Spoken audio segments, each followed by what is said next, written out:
That never happened. Susan Powell never missed a drop-off. She was that kind of mother, the kind whose children always arrived on time, always clean, always with their lunches packed.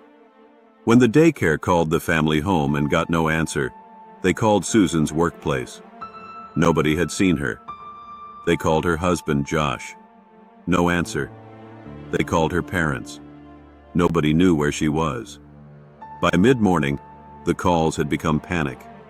By afternoon, the police were at the front door of the Powell house on West 3813 South, a modest single-story home in a quiet Salt Lake Valley suburb, its pale exterior walls reflecting the flat gray Utah winter light, its small front lawn dusted with the light snow that had fallen the night before. The street was still.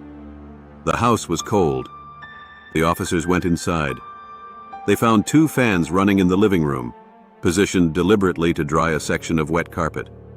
Near the wet carpet, on the floor tiles at the edge of the room, was a faint reddish stain. The sofa nearby had been recently cleaned, scrubbed, the investigators would determine, with something strong enough to remove most of what had been there. The house smelled of cleaning products. Sharp, chemical, cold. Susan Powell was not there. She has never been found. A story that began in that cold, cleaned-up house in December 2009 would end, 2 years and 2 months later, in a ball of fire in a suburb of Tacoma, Washington, with 2 small boys inside. This is the story of Susan Powell, a story of a woman who knew she was in danger and wrote it down, a story of a system that failed her twice, and a story of 2 little boys, Charlie and Braden, who should be teenagers today. Susan Cox was born on October 16, 1981 in Puyallup, Washington, a mid-sized city south of Tacoma, where the streets are lined with green Douglas firs and the Cascade Mountains are visible on clear days through the gray Pacific Northwest sky. She grew up in a devout LDS family, the Church of Jesus Christ of Latter-day Saints, in a household defined by faith and warmth and the particular closeness of a family that believed in something together. She was the kind of person her friends describe with the same words over and over: warm, generous, devoted to her children. The kind of woman who remembered everyone's birthday and brought meals to sick neighbors and laughed easily in the particular way of someone who has not yet learned to be guarded. She met Joshua Powell at a church function in Puyallup. She was 19 years old. He was 24. He seemed, at first, to be everything she was looking for: a fellow church member, attentive, serious, with plans for the future. They got engaged quickly. They married in 2001. And almost immediately, things began to go wrong in ways that were hard to name and harder to leave. Joshua Powell was a controlling man, not violent at first, not in the obvious ways. He was the kind of controlling that works by erosion. Slow, subtle, constant. He monitored her spending. He managed her social connections. He moved the family from Puyallup to West Valley City, Utah in 2004, away from Susan's parents, away from her friends, away from the support network that might have made it easier for her to see what was happening clearly. He struggled to hold a steady job. He declared bankruptcy, more than $200,000 in debt. The financial pressure in that small Utah house was constant and grinding. But it was something else that Susan found truly frightening. Something she told her closest friend, Kiersey Hellowell, one afternoon in the quiet of the Powell house, while the boys played in the next room. Part of the reason they had moved to Utah, Susan said, was to get away from her father-in-law. From Josh's father, Stephen Powell. She described the man in terms that left no room for ambiguity. He was obsessed with her. He had tried to kiss her. He sent her photographs and songs he had written about her. He made her feel unsafe in the particular, specific way that a woman feels unsafe when a man in her own family treats her as an object of desire. Susan told Kiersey what she thought of Stephen Powell in language that was not subtle. He was, she said, the most disgusting person she had ever encountered. She told Josh about his father's behavior. Josh's response was not to confront his father. It was to protect him.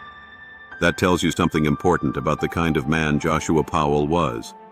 By 2009, Susan had begun, quietly and carefully, to prepare for the possibility that she would not survive her marriage. She opened a safe deposit box at a bank in Salt Lake City. alone, without telling Josh. Inside that box, she placed a document she had written by hand, folded and sealed at the edges.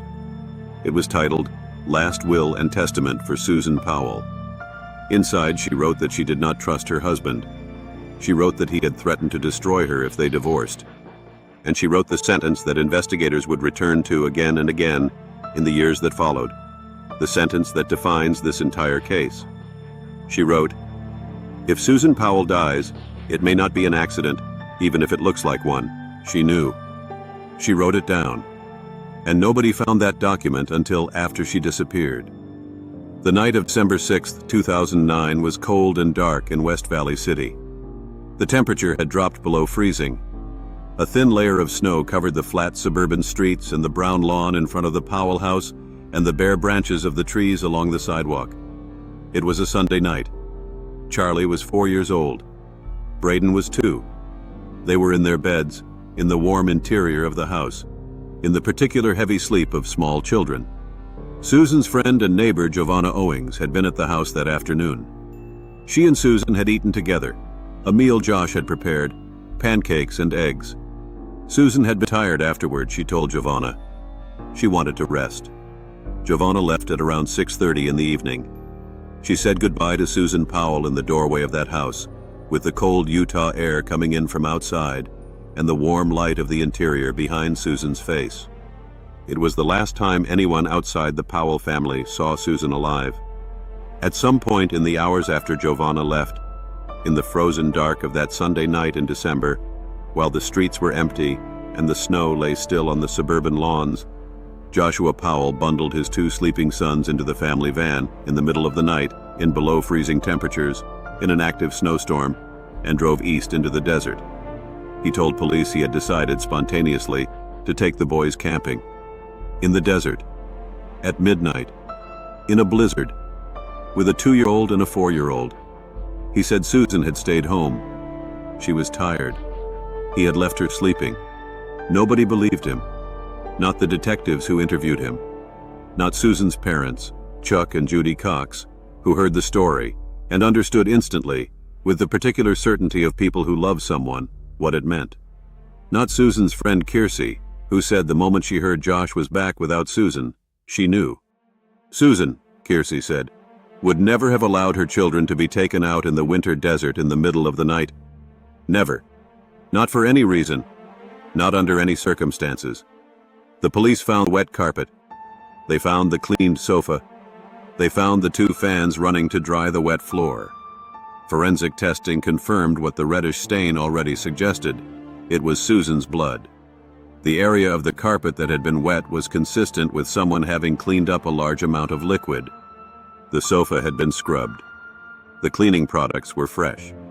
Joshua Powell had gone camping in a blizzard with 2 toddlers at midnight, leaving his sleeping wife at home. He had come back the next day without her, and the house smelled of bleach. He was named a person of interest. He was never charged. In January 2010, Joshua Powell packed up the house on West 3813 South, emptied the cupboards, loaded the van, strapped the boys into their seats.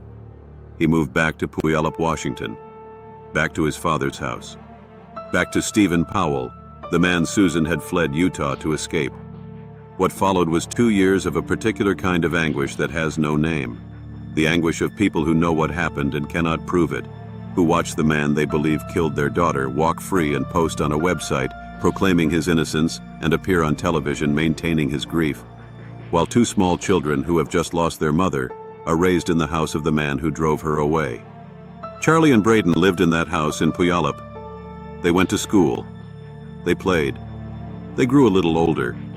And slowly, carefully, in the way that small children process things they don't have words for, they began to talk. Charlie told investigators that they had gone camping the night his mother disappeared. He said his mom was in the van but didn't come back. He said his mom stayed where the crystals are. He named a place, Dinosaur National Park, near the desert location where investigators had focused the early search. He was 4 years old when he said these things. He had been there. He had seen something. And as he got older, he remembered more. In August 2011, police searched Stephen Powell's house in Puyallup. They found photographs, videos, evidence that Stephen Powell had been filming girls in the neighborhood through their bathroom windows, some of them as young as 8 years old. They arrested Stephen on 14 counts of voyeurism and child pornography. Josh Powell was forced to move out of his father's house with the boys. He moved into a rental house in Graham, Washington, a small community south of Tacoma, among the green pines and gray skies of the Pacific Northwest winter. Washington State's Department of Social and Health Services reviewed the situation. They determined that Josh Powell's home was not a safe environment for the boys. They placed Charlie and Braden in the custody of Susan's parents, Chuck and Judy Cox, who had been fighting for their grandchildren for 2 years. The boys went to live in the Cox home, a warm house filled with people who loved them, with grandparents who held them and listened when they talked about their mother. Josh Powell was permitted supervised visits only. A social worker had to be present for every visit. He fought the restriction. He lost. And in the early weeks of February 2012, a family court judge denied his petition to regain unsupervised custody. A psychological evaluation had described concerns about his parenting. Josh Powell read the evaluation. He understood what it meant. He was not going to get his children back. He had one more supervised visit scheduled. February 5, 2012. The morning of February 5, 2012 was cold and overcast in Graham, Washington. The gray Pacific Northwest sky hanging low over the green pines, the damp air smelling of wet earth and pine resin, and the particular chill of a February morning in that part of the country. The social worker's name was Elizabeth Griffin Hall. She drove to Josh Powell's rental house on 88th Street South with Charlie and Braden in her car, 2 little boys in their winter coats, aged 5 and 7 now, being delivered for a supervised visit with their father. Josh Powell came to the door. He took the boys inside. And then, before Elizabeth Griffin Hall could follow them in, he shut the door in her face. She heard the lock click. She knocked. She knocked again. She called his name through the closed door. Inside, she could hear the boys. And she could smell something. Something sharp and chemical. The smell of gasoline. She ran back to her car. She called 911. She told the dispatcher what she smelled, what she had heard. The dispatcher told her to get away from the house. 40 seconds after the door closed, the house on 88th Street South in Graham, Washington exploded. A ball of orange fire rose into the gray February sky. The windows blew out. The walls collapsed. The green pines at the edge of the property shook in the shockwave and fell silent again under the heavy gray sky. Josh Powell had used a hatchet on his sons before the explosion. He had poured gasoline throughout the house. He had sent an email to his attorney minutes before the social worker arrived. 2 words, "I'm sorry." He had given away boxes of the boys' toys to Goodwill the weekend before. He had planned this. He had decided that if he could not have his children, they would not exist in a world without him. Charlie was 7 years old. Braden was 5. They died in that house in Graham, Washington, in the orange fire and the gray February sky, 2 years and 2 months after their mother disappeared from a cold house in a Utah suburb. Susan Powell is still a missing person. Her body has never been found.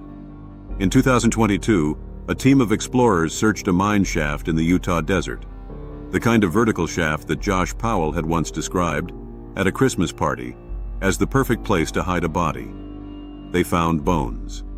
DNA testing showed they were animal remains. The pants recovered with the bones tested positive for unidentified male DNA. The search continues. The jury in the civil case against Washington's Department of Social and Health Services determined that the agency had been negligent, that by prioritizing Josh Powell's parental rights over the safety of his children, they had contributed to Charlie and Braden's deaths. The jury awarded $98 million to the estates of the 2 boys. It does not bring them back. Chuck and Judy Cox, Susan's parents, the grandparents who had fought for 2 years to protect those boys and had them safe in their home until the system returned them to supervised visits with a man everyone believed had murdered their mother, have spent the years since in the particular grief of people who were right about everything and it made no difference. Their daughter is still missing. Their grandsons are dead. The man responsible is dead. There will be no trial. There will be no conviction. There will be no sentence. Susan wrote the sentence herself, alone, in a bank in Salt Lake City, folded it, sealed it, and locked it in a box where nobody would find it until after she was gone. If Susan Powell dies, it may not be an accident, even if it looks like one. She was 28 years old when she disappeared. She would be 43 today. Charlie would be 20. Braden would be 17. They would be a family, in some version of the world where the right people are protected and the right warnings are heard. That is not the world Susan Powell lived in. What do you think should have happened differently? Could the system have saved those boys? Leave your answer in the comments. Subscribe to Family Crimes for a new case every week, because the darkest secrets hide at home.